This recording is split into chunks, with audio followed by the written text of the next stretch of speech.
Hi guys, how are you?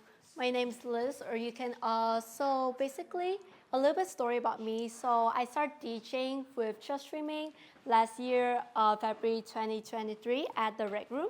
So that was one of my first gig, and ever since I started to become a small DJ at District 3, like a little Viet Coffee, to become the resident at AM/PM and one of the Toronto's biggest club. And throughout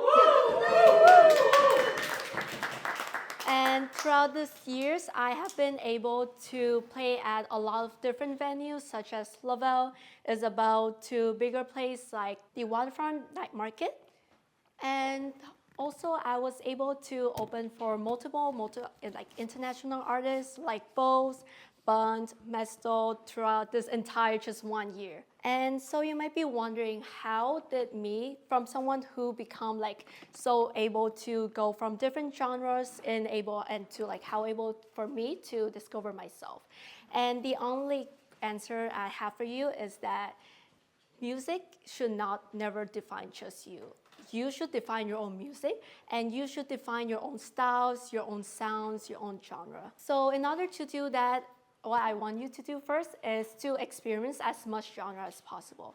Music is everything. You can find music in everywhere. Like when you go to a park, you can hear birds chirping, you can hear like people laughing, like every single small moment of that, you can really take in and turn into music.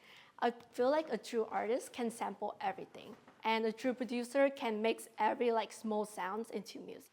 And so for me, my favorite, let's say for example, my favorite artist is Kirby.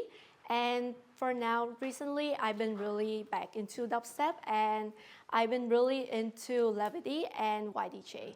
So what's the difference between Kirby and YDJ and how they can be similar to my style? Well, one thing that I really find similar is they both have a very similar deep bass sound. So in order to find your own music, you need to experience as much music as possible and find the elements that you really want and turn it into your sound. And ever since, every single time that I play for any gigs open for any other artist, even though I play for the genre they want, let's say for tech house, I was able to find and redefine my own style in it, as I can find a deep sound of a tech house or a bass house with a really deep sounds and turn that into a whole set with a really similar flow together.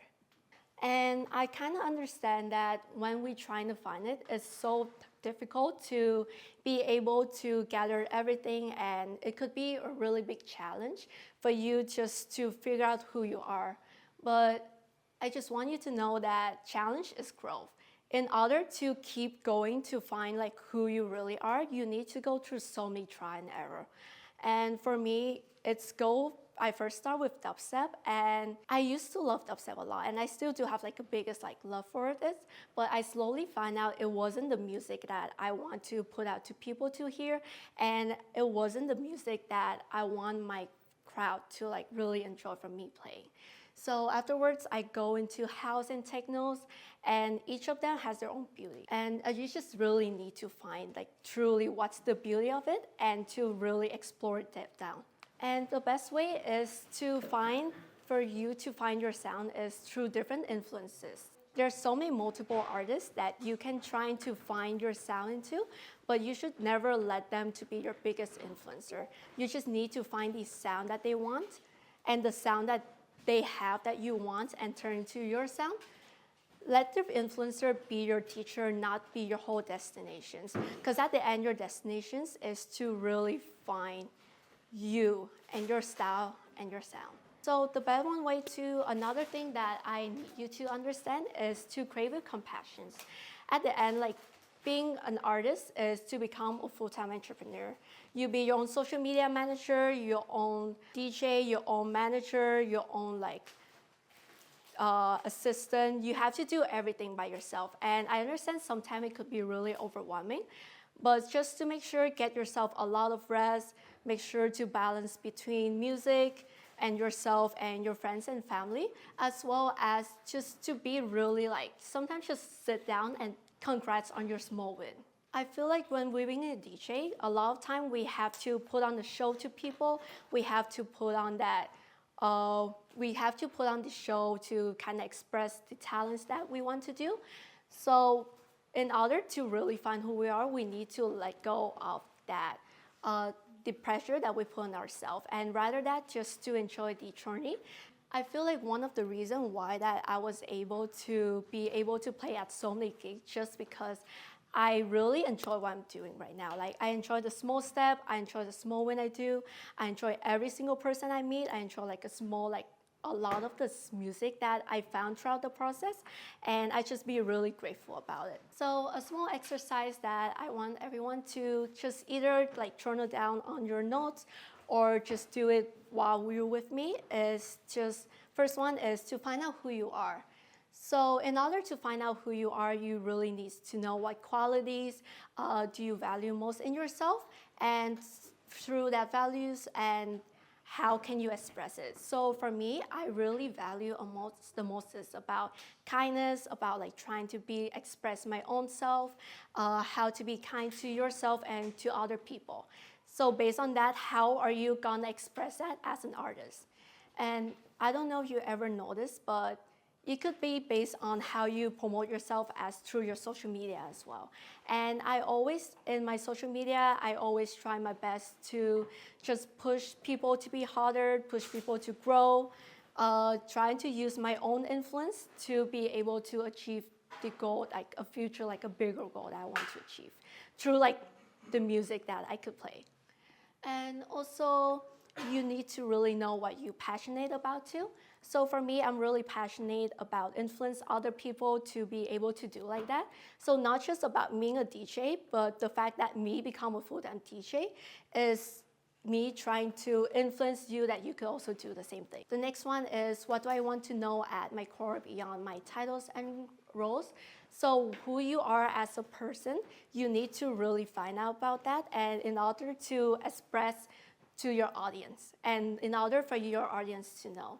Because your audience, say for your audience, they could also know you as just a DJ, or they could also know you as someone who's compassionate, who's kind, who's giving to people, and who always like trying their best to influence others to be happy. After finding out, you can also try to find out about your why. And so let's say your purpose could be everything, and you could use your purpose as a tool, or let the purpose use you as a tool. I say for me, I use music in order to guide me into a better version of myself. But sometimes a lot of people can get lost into, like they will forget about their purpose, and they will forget about why they start music at the end. And a lot of time, music can be easily influenced by other external factors like fame, a lot of like attentions get on you, and sometimes that could truly lead you to forget who you really are. And one of the exercise I usually do every single day is, after I find out what I really want to do in the future goal, I always do visualize at the beginning of my day. Every single time I wake up in the morning, I visualize of how my day is gonna look like, what I'm gonna do, who I'm gonna talk to, and all of that, all the influence that, all the actions, all the habits that I visualize in myself has to align with the values that I have on myself. And for next one, in order to, after you find out who you really are, and so its next goal is, how are you gonna express it to your fan? A lot of the things that you can try to like journal or like trying to think about yourself is, what music I really wanna play, and what can I make my music be unique. But the thing is, a lot of things is your music and your style could be defined a lot by your fans. And your fans could be also defined by your artists too. So you also really need to think of, what's my fan gonna be, what's their demographic, like will it be like around the year of 18 to 25, like maybe a younger crowd, or they're gonna be like a little bit older, like they're like 30 to 35. Each of the generations and each of the personality has their own style, and you as an artist need to find out what your fan really likes, and to find out and to attract the other people to become your fan. So let's say my biggest example would be both. So you can also know them as the hard techno DJ, And a lot of their fan base would be around the age of 19 to 28, of like younger, like Asian crowd who love like harder style, like hard techno. And they curated their fan base into like a lot of like, you now can be say as like an ABG or ABB style. Asian baby boy and Asian baby girl of like, they kind of guide their branding into a more generic, like a more like aesthetic, and then to guide their own aesthetic to align with their own music. So that's why they call their branding like baddie. And they've been doing really good with that. For example, another one is Jill. Like, I believe she's been working with show streaming for a few times, and she's very specialized in her speed house, and she's specialized with speed house. She kind of branding herself as like anything related to speed, like motorbike, racing cars, and she's always wearing like a racing jacket. And as well as Marshmallow, Rest, Dead Mouse always have like a very unique signature with their mask, and their sound is very like, even though like it's very, when they hear the sound, you can just know, oh, that is Rest.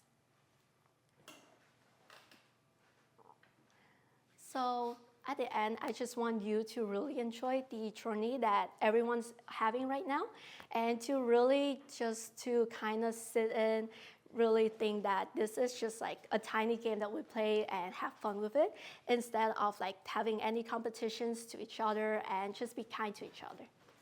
Thank you.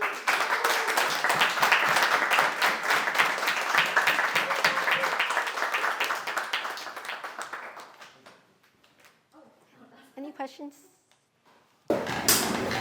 What's talk about challenges. So, what is your next challenge that you're trying to achieve now? Definitely my next challenge that I want to achieve now is to get out the local community to be more like a global. But yeah, so in terms of smaller, like there's could be like a bigger goal and like a smaller like issue comes toward it.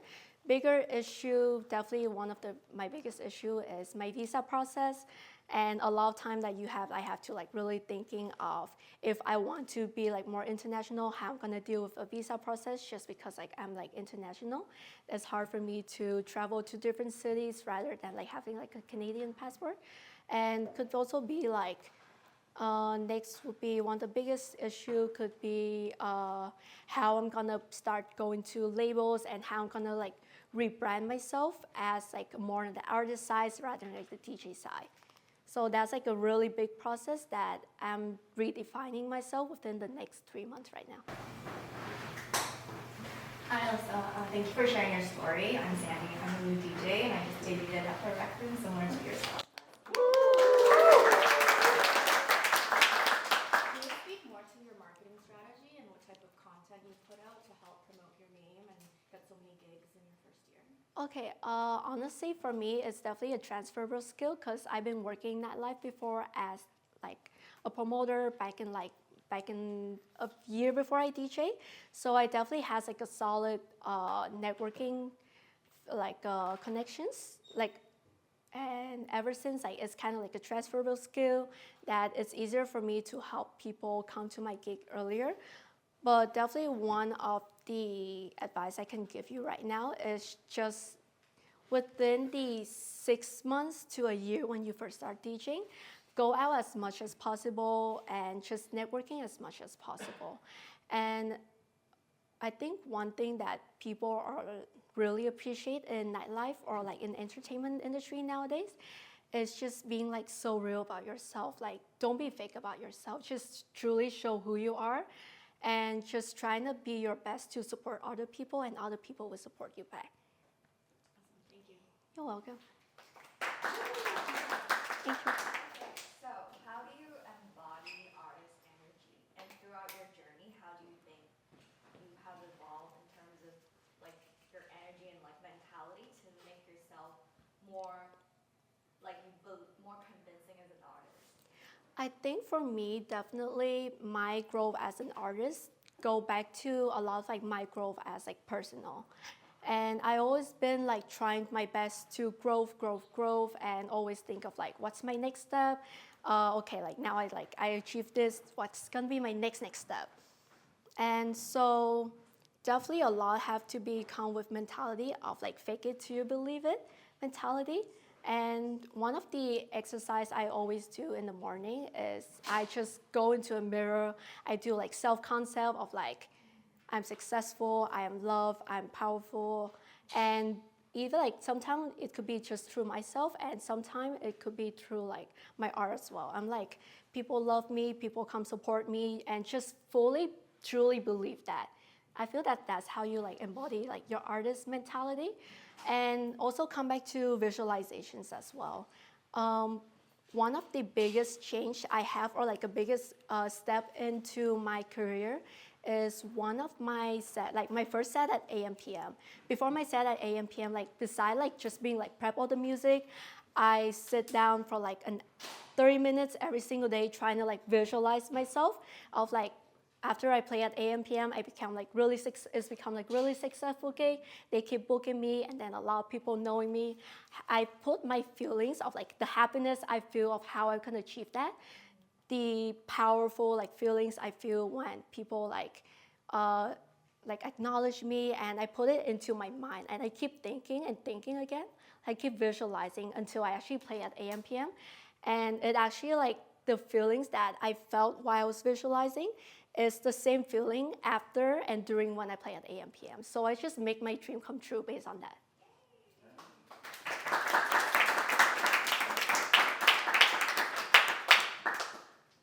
I have one. Okay. What's your pre-show routine? My pre-show routine? To be honest, I don't have a lot of pre-show routine just because like usually like I work 11, I always working before my show. And I don't know if you guys like know before, but at the first like at least like 6 months when I first started DJing, I didn't really have a lot of time to practice too. So a lot of my try and error actually start from me practicing at the gig. It could be the dumbest decision, or it could be the smartest decisions you ever made. You definitely learn a lot just based on like just putting yourself out there, having so many panic attacks before your set, but after you actually did it, you feel like that felt so amazing. And turn from that, like it helps you like build your tolerance and build your resilience like a lot.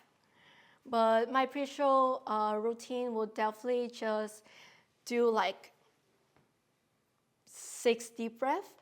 I usually do like 6 deep breaths and just like trying to calm myself down before like I get the rush, because definitely playing while you're like anxious is the worst feeling. Wait, Mazzy.